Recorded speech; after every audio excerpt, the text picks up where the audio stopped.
Hi again. So I just wanted to talk a little bit about something that I had mentioned in the last video that I made just about aging and getting older and all that stuff. But I spoke a little bit about meditation and how meditation can be anything.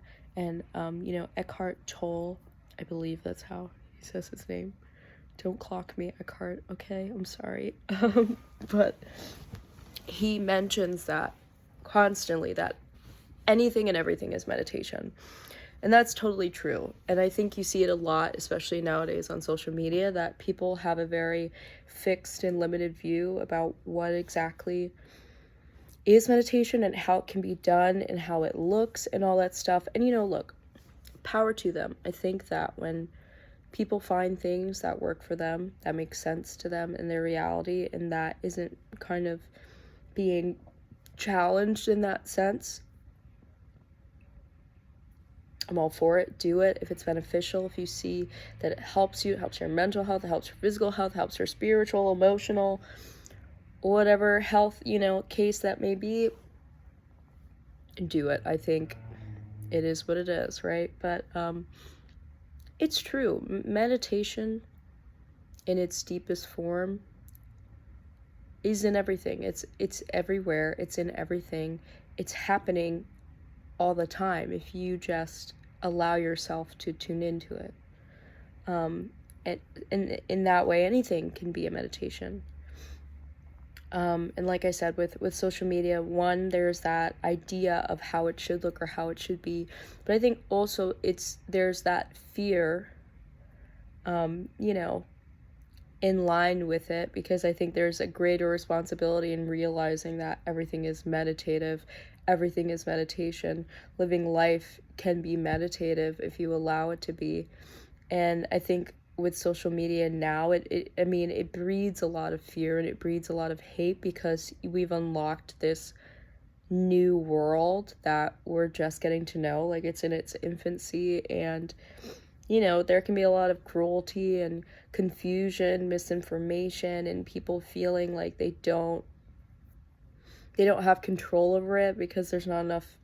There's like so much information and yet so little information. It's like there's not enough wisdom, there's not enough common sense, there's not enough like firsthand experience with it. We're the ones having this firsthand experience with this new other world that we're living in, right? Because we have the physical world, now we have this digital world, and they're both very real. I think that's another thing, is that people don't believe that the internet or the World Wide Web and all that stuff, they don't believe that it's a real world, they don't believe it's a real place.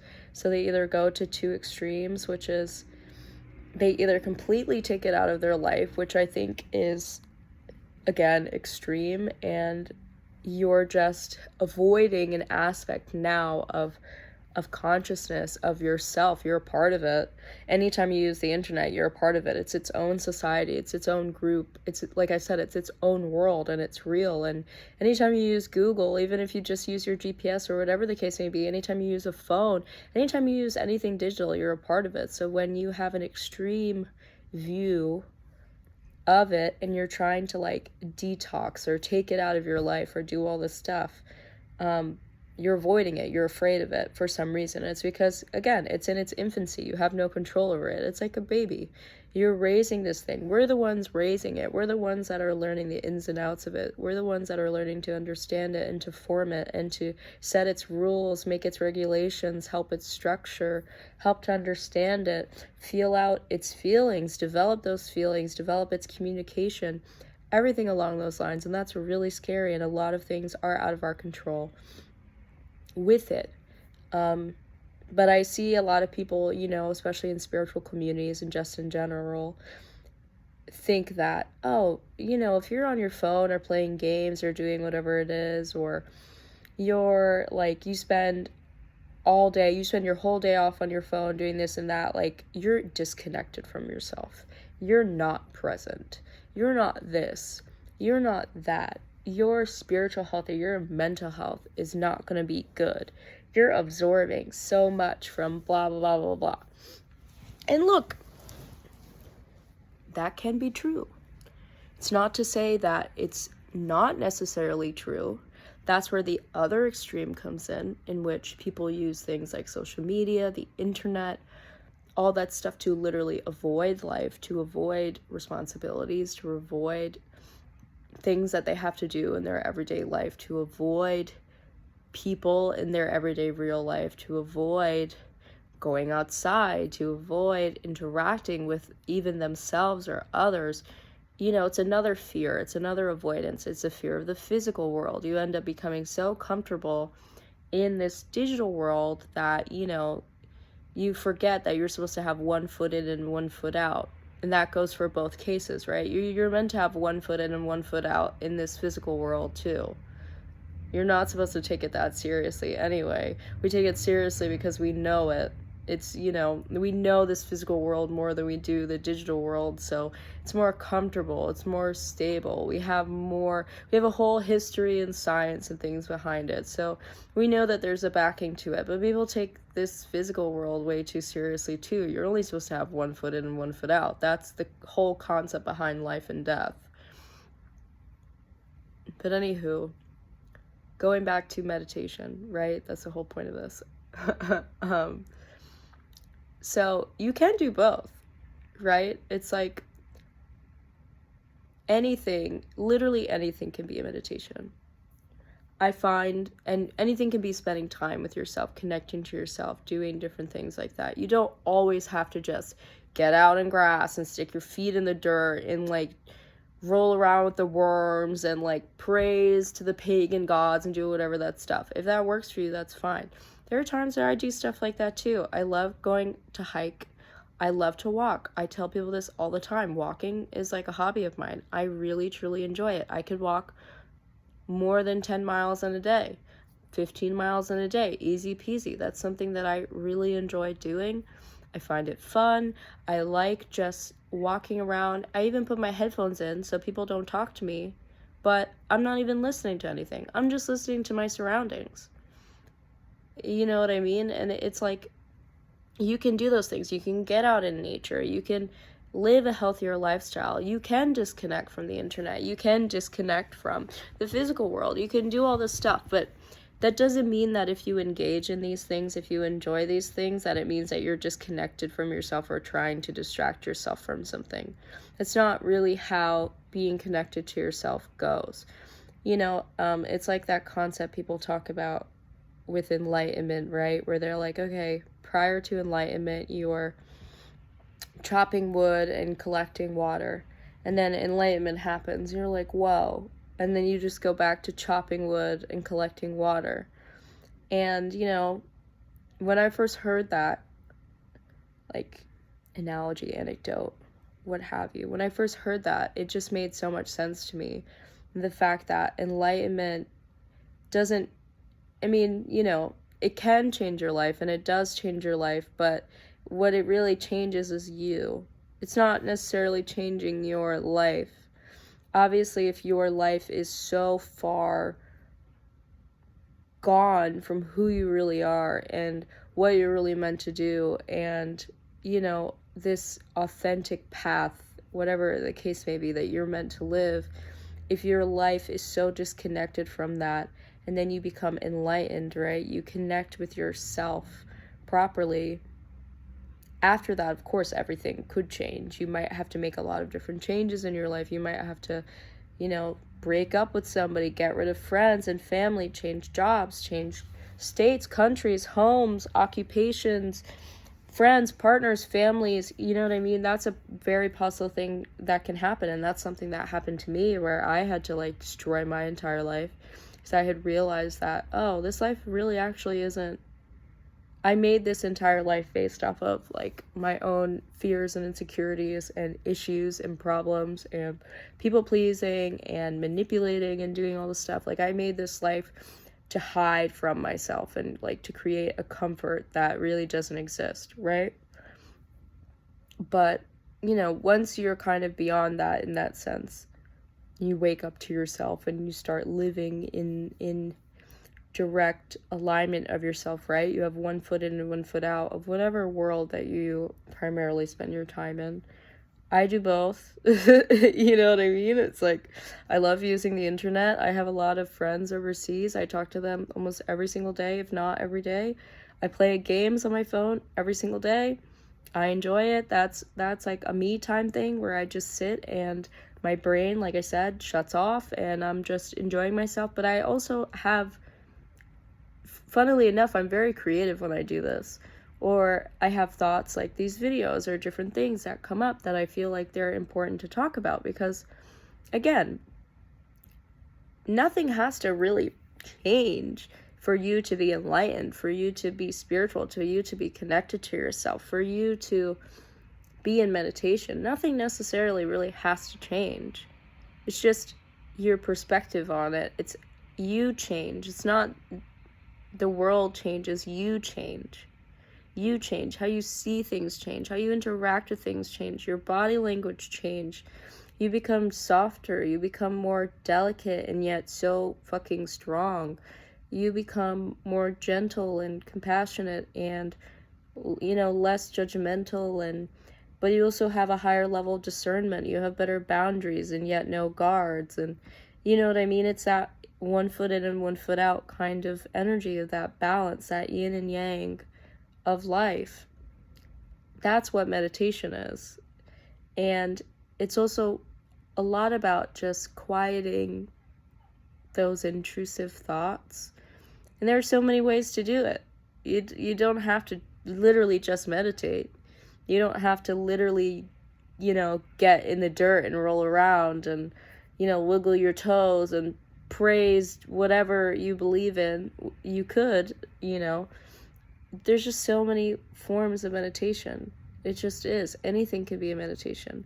I think, like I spoke about Eckhart Tolle earlier in the video, but he has a series about consciousness and things of that nature. And he talks about, you know, like making a cup of tea is meditation. Doing your career can be a meditation. Interacting with others can be a meditation. It's all about allowing yourself to be present and allowing yourself to be aware in whatever it is that you do. That's what true meditation is. That's what is living a meditative lifestyle. That's why they also have, you know, meditative movement, like when people do Tai Chi or people do yoga or stuff like that.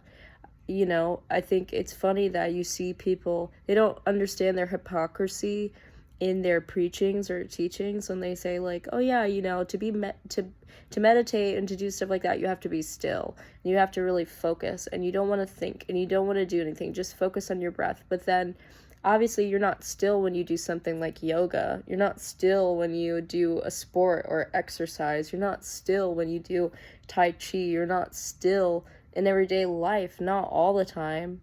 You have shit to do. You have that one foot in your physical world of being independent, being able to figure shit out, being able to have a career, a life, a job, interactions, relationships, and all those things that have to happen because you're here also in this physical world and then on the digital world. You know what I mean? It's like you have tons of people that you interact with. Some people have their businesses and their careers and stuff like that online. Some people have to do things with emailing, with, you know, all sorts of stuff. They work in sciences or tech or anything like that. Or, you know, maybe they want to take a course online. Maybe they're watching a ton of YouTube and learning different things. Or, like I said, maybe you just want to sit down and play some games on your phone. I love playing games on my phone. I love doing stuff like that. I absolutely love YouTube. I'm on it right now. You know what I mean? And it's like, any of these things can be a meditation. It's just your perspective on it. It's how you see it. And if you're able to really see it for what it is and recognize that all of these things are a tool, they're just a tool. You don't have to be afraid of it. You don't have to completely disconnect from it and take it out of your life, because that's not reality. And you don't have to immerse yourself so deeply and take everything so seriously and be so sensitive to it, because that's not reality either. Reality is always somewhere in between, right? You have a foot in and a foot out of reality too, all the time. And that's okay. That's meditation. That's the point.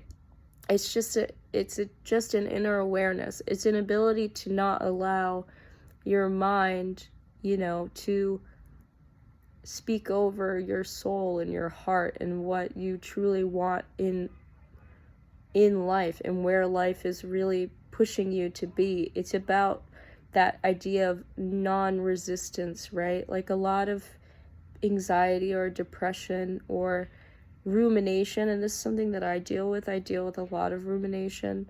I'm somebody who, some days I just really think a lot and I have a lot of thoughts, and that just, I can be very obsessive with those things. I'm very airy in that sense, like airheaded in that way. And it gets to be a lot, and it's stressful and it's anxiety inducing, and I cry and I cry and I cry, and it's hard, and it can really take over. And but that, all of that is resistance to life, right? All of that is resistance to what's going on currently, and it's like, why am I, why are we, why do people resist these things? Why do people try to go to each extreme of becoming way too consumed by it or becoming completely disconnected from it? You know what I mean? It becomes like that idea in the Bible of like temptation, right? Like when somebody says you can't do that or you can't do this, you immediately want to do it. And we do that to ourselves. No, you can't use the internet. That's unhealthy for you. You can't interact with this person or do that, or you can't blah blah blah. And then on the opposite end, it's like, or you get so consumed from it, you get obsessive and you're ruminating and doing all that stuff. That's all resistance to that balance of being in and out of life, whatever world that you deal with primarily. We deal with the digital world a lot nowadays on the internet and social media, where we have access to people all over the world, and that is difficult. It's like dealing with your family, it's like dealing with your friends, it's like dealing with your partner. You're not always going to get along. Don't always like everybody.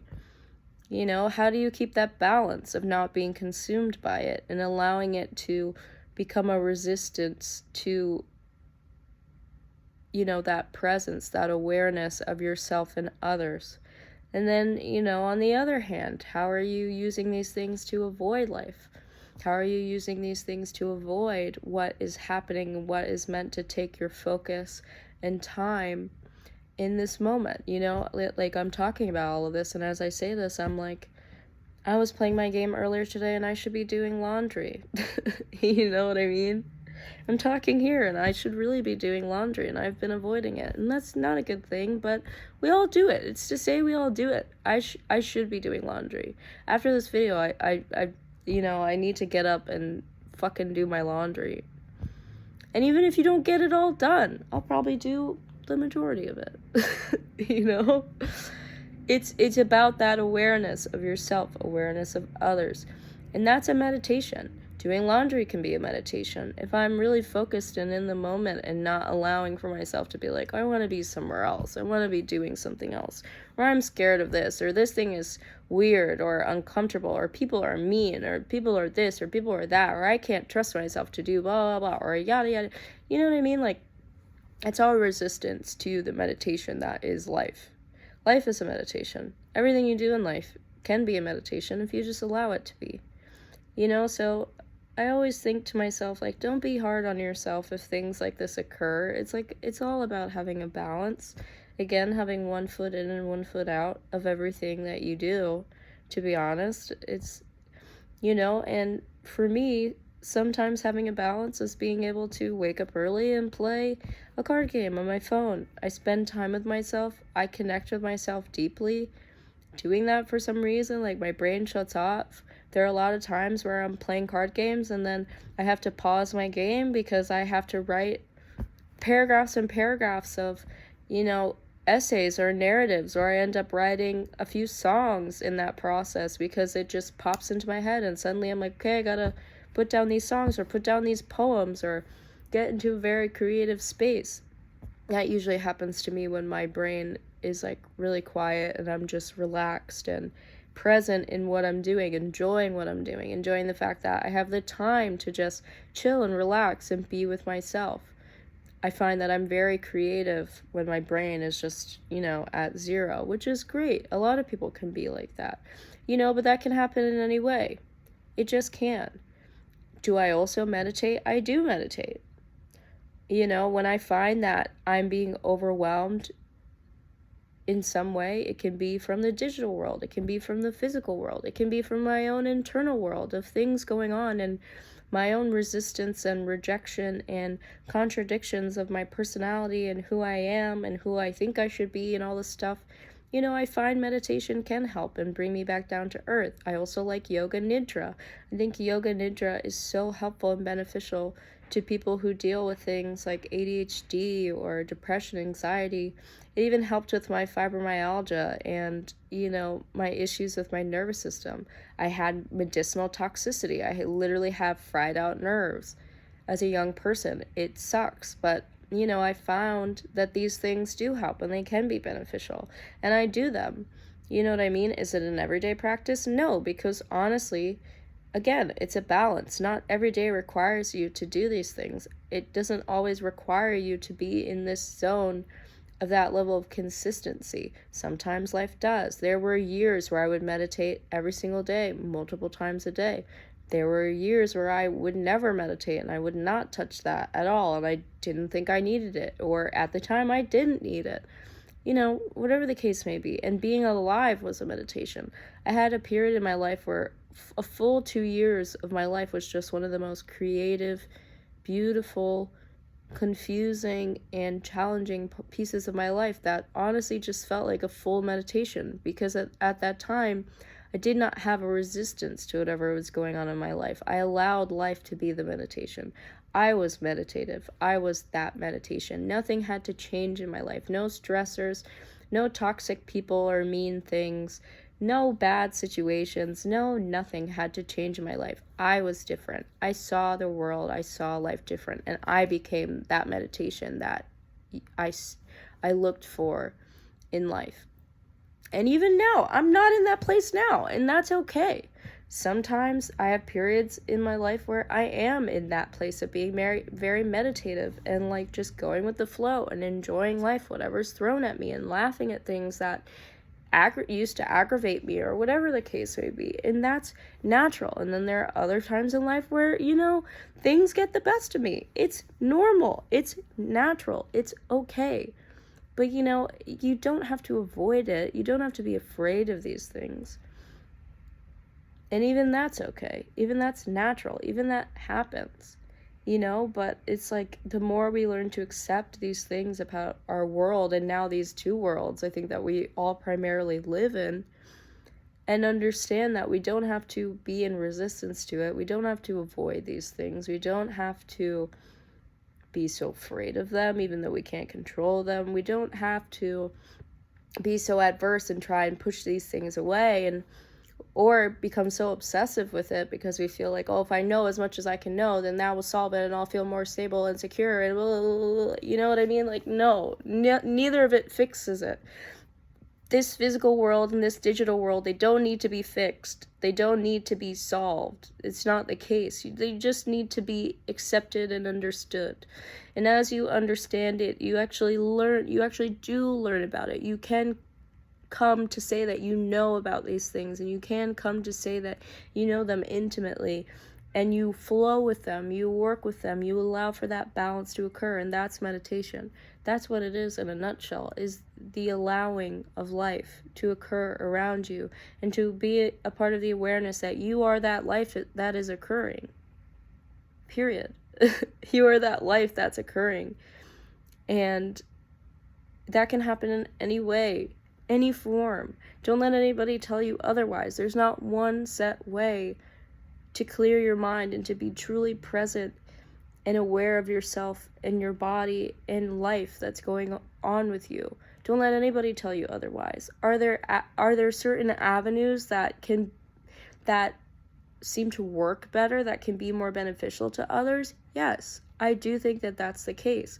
I do think that meditation is a great avenue that can help somebody who is on one end more than the other. If you're really struggling with anxiety, you really feel consumed by different things in life and your own thoughts, and that overwhelm and stress, I do think meditation could be beneficial for you. Slowing down, getting into your body. Yoga Nidra, again, like, honestly, I really truly love Yoga Nidra. It was so helpful for me and still is helpful with my nervous system and doing all that stuff. I think it's a great tool. I really do. But do you need it? No, you don't. You don't need anything really in life. Things, it's the balance. It's everything, in moderation. Meditation in moderation, right? The stereotypical textbook version of meditation in moderation. You know what I mean? It's like, because life itself, it can be that way all the time. You just have to let it. You just have to let it. And you have to allow yourself to be in it and know that you're a part of it. And that's kind of how it happens. So I thought I would come and fit on and talk about this thought, because it's so important. And I see a lot of people kind of get rattled by it, and even I get rattled by it. Sometimes I feel like, oh, well, I'm not doing this, I'm not doing that, I haven't been good with my practice, and I haven't been doing this, and blah blah blah, and maybe I'm just disconnected with myself, and yada yada yada. And sometimes that is true, and you can use these things in certain avenues to connect back to yourself. But it's all about, again, understanding what makes sense for you and what is actually beneficial for you as time goes on. That's the balance. You might enjoy working out for God knows how long, and then something clicks and you realize, you know what, this working out 5 days a week is not beneficial to me anymore. I'm miserable. I don't look forward to it. I don't feel healthy. My body hurts. I have joint problems. I keep getting injuries. I keep getting headaches. It's not good for me, whatever the case may be is. So don't fucking do it. And the whole world can tell you, oh, you're not healthy. You're not doing this. You're not doing that. That's so bad for you. That's this. That's that. You're not connected to it's not true. Period. It's not true. It just isn't. And it goes in the opposite sense. There are tons of people who drink and smoke, do tons of freaking drugs, eat super unhealthy, don't work out at all, do whatever the case may be, and that could work for them for a long time. It can. I have seen, you see those videos of people who live to like 150 bajillion, and they're like, what is something that you did every day? What was a daily habit that helped you stay alive this long? And they're like, smoked 3 packs of cigarettes and like went to the red light district and only lived on like coffee beans and Prosecco. And you're like, how the fuck is this person alive? And it's like, I don't know, it worked for them, right? I guess it works for them if they're still here, they're still healthy.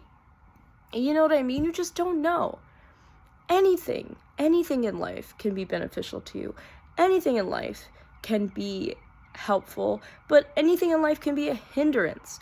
It's about that balance. You have that 1 foot in and 1 foot out. And you have to know when to put both feet in and really go for it and really try and dedicate yourself to this.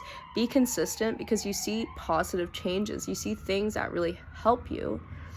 And you see like, hey, this avenue or this hobby or this thing that I'm doing really puts me in a place that feels good. It feels helpful. I feel like I'm growing. I feel like I'm learning. I feel like it's beneficial to me in my life. And then you have to know when to take both feet out and say, you know what, this is not working for me anymore. This is not helpful. This is not beneficial. I don't feel good doing that anymore. And that's meditation. That is 1,000% meditation. That's how it is. It's that awareness. It's that ability to not let those thoughts from society or, even just like messaging or propaganda, like subliminal messaging that we see everywhere and all that stuff. And even that can be beneficial. Even that can be helpful. You see so many people who do affirmations and subliminal listening to help change their subconscious and stuff, and it works for them, and that's great. Again, it's all valid and it's all invalid. That's okay. That's meditation. That's the process, that awareness of that, and allowing that to be, and knowing that you can have that choice in all of these things and figure out what works for you, figure out what gets you to that place that gives you a balance, that you feel that internal peace, that you feel aware, that you feel present, that you feel awake and alive. That's meditation. It can be done in any way, shape, or form, in any avenue. It doesn't matter what anybody says. What works for them, that's great. It might not work for you. It might not make you feel good. It might not, be beneficial to you. It might not be something that doesn't work with your lifestyle. That's okay. That's why there's so many ways to do these things. That's why there's so many teachers. That's why there's so many gurus and whatever the case may be. So much information, so much misinformation. There's just so much out there to try and to see what works for you. That's meditation. What is going to bring you the closest to yourself? What is going to help you be aware of yourself and others and the world around you? What is going to help you stop resisting these things, right? That's meditation.